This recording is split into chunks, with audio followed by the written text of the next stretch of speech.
Hello बच्चों। तो आप जानते हो कि न्यूटन्स लॉ ऑफ मोशन में हम लोग का जो नेक्स्ट टॉपिक है, किसी समतल सतह पर रखी गई पिंड से जुड़ी पिंड की गति।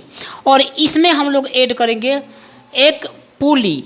जो पुली का कंसेप्ट है बहुत स्टूडेंट को समझ में नहीं आता है, बहुत सारे स्टूडेंट रट्टा मार लेते हैं। मेरे बच्चों, उस गलतफहमी को आज हम हटाने वाले हैं। इसमें 3 बेहतरीन कॉन्सेप्ट है, 3 कॉन्सेप्ट को हम लोग एक एक करके क्लियर करेंगे। तो आज हम लोग के सामने पहला कॉन्सेप्ट ये क्या बतलाता है कि सपोज डैट केस नंबर 1, पहले हम केस नंबर 1 में लेते हैं। तो सपोज यहाँ पर m द्रव्यमान का कोई पिंड है, ये m2 द्रव्यमान मैं इसे मान लेता हूँ। मेरे दोस्तों, आप कहोगे सर बिल्कुल, क्या मैं इसे m2 मान लूँ? बिल्कुल। जैसे ही मैं इसे m2 मानता हूँ मेरे भाई, और यहाँ पर मैं लगा देता हूँ एक घिरनी, और इसे रास्ता से बांधा गया है, और यहाँ से मैं एक m1 द्रव्यमान के पिंड को लटका देता हूँ। बोलो कि हाँ। आप बोलोगे बिल्कुल लटका दीजिए सर, कोई हमें आपत्ति नहीं। तो हम लटका दें, बिल्कुल। तो अगर मेरे दोस्त, अगर मैं इस केस में ये मान लूँ कि m1 जो है बड़ा है m2 से, तो क्या आप मुझे एक बात बताओगे? चलो पहले मैं लेता हूँ मेरे भाई साहब m1 पिंड के लिए। किसके लिए ले लें?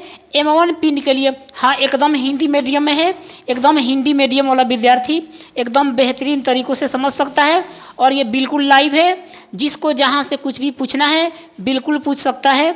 मेरे भाई, मैं अपने बारे में एक बात बता दूँ आपको कि हमारे यहाँ एक चीज़ होती है कि आपको अगर ये कॉन्सेप्ट मैं पढ़ा रहा हूँ, इस कॉन्सेप्ट से रिलेटेड, इससे बाहर, इससे आउटी एरिया का भी क्वेश्चन जो स्टूडेंट आईआईटी जेईई और नीट का तैयारी कर रहा है, अगर कोई चाहता हो प्रश्न पूछना तो बिल्कुल पूछेगा, और उसके सवाल का जवाब भी बिल्कुल दिया जाएगा।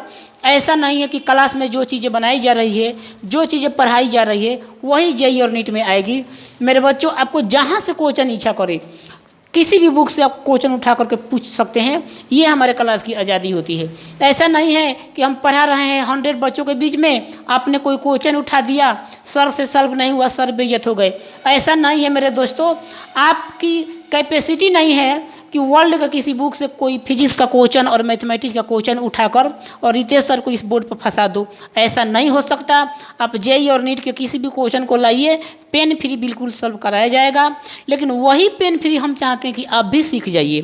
तो चलिए मेरे दोस्त, यहाँ सबसे पहले एक बेसिक कॉन्सेप्ट लेते हैं।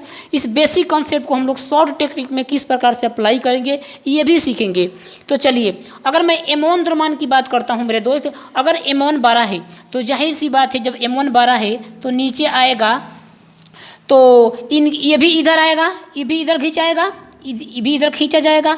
तो इनकी वजह से इसमें एक्सेलरेशन पैदा होगा। लेकिन तनाव कहाँ पैदा होगा मेरे भाई? तनाव, आप बोलोगे कि सर तनाव तो इधर पैदा होगा। तो क्या आप मेरे दोस्त बताओ, m1g डाउनवर्ड काम नहीं करेगा?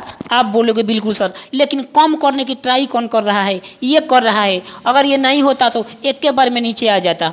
तो m1g - t इक्वल होगा m1 × a, समीकरण नंबर 1। क्योंकि एक्सेलरेशन इसमें पैदा हो रहा है, लेकिन यही एक्सेलरेशन m1 को मिल रहा है। बोलो कि हाँ।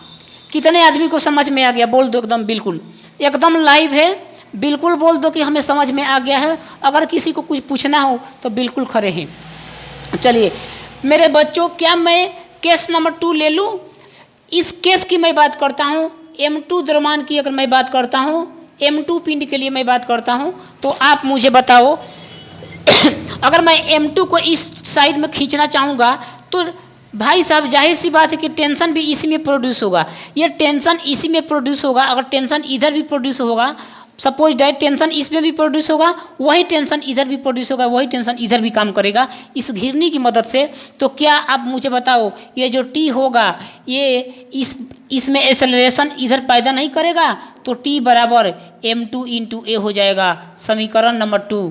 बोल दो, किसी को कहीं डाउट? बिल्कुल डाउट नहीं है। तो आप मुझे बताओ मेरे भाई साहब, क्या मैं समीकरण 1 और समीकरण 2 को ऐड कर दूं? तो ऐड करने के बाद ये m1g प्लस m2, ये m1g अगर मैं इसे ऐड करने की कोशिश किया तो t बराबर, बिल्कुल t बराबर, ये तो मेरा कट गया। तो क्या करें हम, M1 T बराबर M2 इंटू ए, मैंने ये तो कर दिया, मैंने दोनों को मैं जोड़ रहा हूँ। तो क्या करेंगे इसको जोड़ने के बाद? जोड़ने के बाद मेरा ये आ रहा है T बराबर M2 इंटू ए, T बराबर M2 इंटू ए। डायरेक्ट रख सकते हैं, डायरेक्ट रखते हैं, काटने की क्या जरूरत है। T बराबर M2 इंटू ए तो मेरा आ गया, डायरेक्ट आ गया। T बराबर M2 इंटू ए आ गया, कुछ नहीं करना है। M1 इंटू जी के जगह मुझे क्या करना पड़ेगा, मैं रख सकता हूँ M1 इंटू जी माइनस M2 इंटू ए, ये मेरा इक्वल आ जाएगा M1 इंटू ए। कितने भाई बहन को समझ में आ गया तो बोल दो हाँ। तो अगर मैं इसको इस साइड लेकर चला जाऊँ तो M1 जी इक्वल हो जाएगा M1 प्लस M2 इंटू ए हो जाएगा। अगर मैं इस ए का मान निकाल दूँ तो क्या ये M1 by M1 plus M2 into जी नहीं बचेगा क्या? बोलो कि हाँ।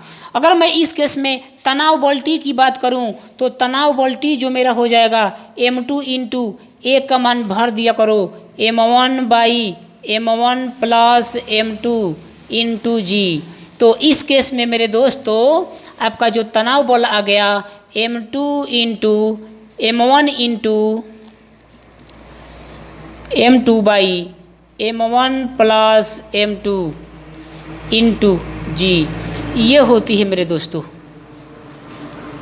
ये होती है इसका फार्मूला।